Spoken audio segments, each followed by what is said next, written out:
الله أكبر.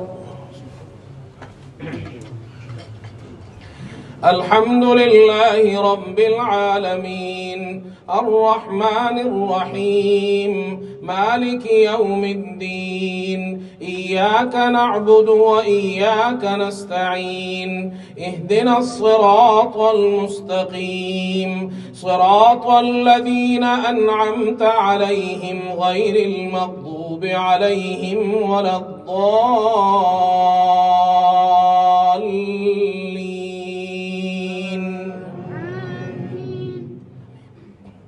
قل لا أجد فيما أوحي إلي محرما على طاعم يطعمه إلا أن يكون ميتة أو دما مسفوحا أو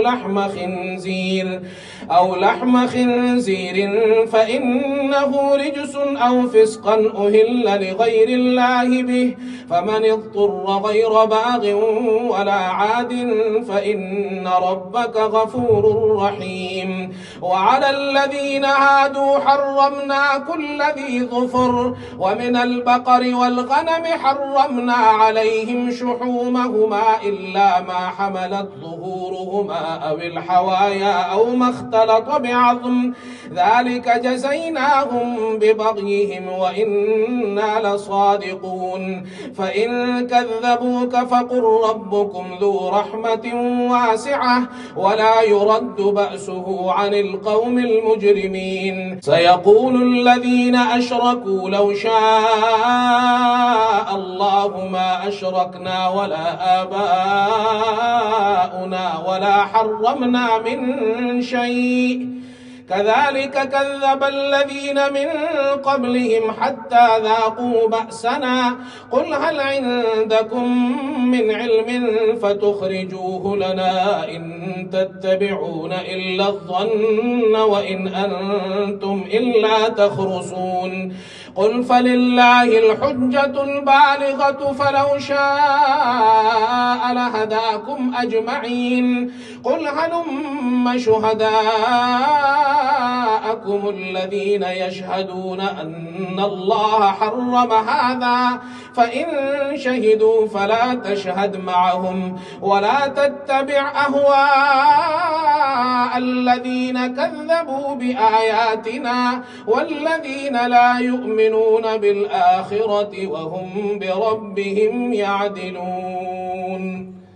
الله أكبر.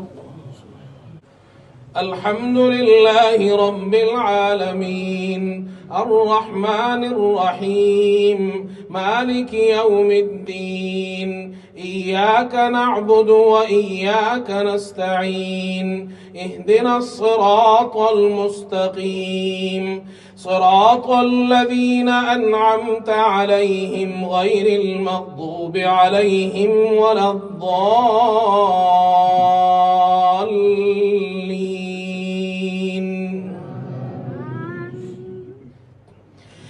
قل تعالوا أتل ما حرم ربكم عليكم ألا تشركوا به شيئا وبالوالدين إحسانا ولا تقتلوا أولادكم من إملاق نحن نرزقكم وإياهم ولا تقربوا الفواحش ما ظهر منها وما بطن ولا تقتلوا النفس التي حرم الله إلا بالحق ذلكم وصاكم به لعلكم تعقلون. ولا تقربوا مال اليتيم إلا بالتي هي أحسن حتى يبلغ أشده وأوفوا الكيل والميزان بالقسط لا نكلف نفسا إلا وسعها وإذا قلتم فاعدلوا ولو كان ذا قربى وبعهد الله أوفوا ذلكم وصاكم به لعلكم تذكرون. وأن هذا صراطي مستقيما فاتبعوه ولا تتبعوا السبل فتفرق بكم عن سبيله ذلكم وصاكم به لعلكم تتقون.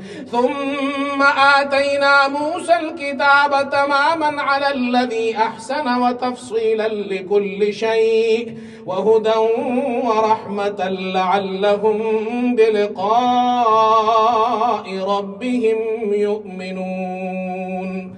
الله أكبر.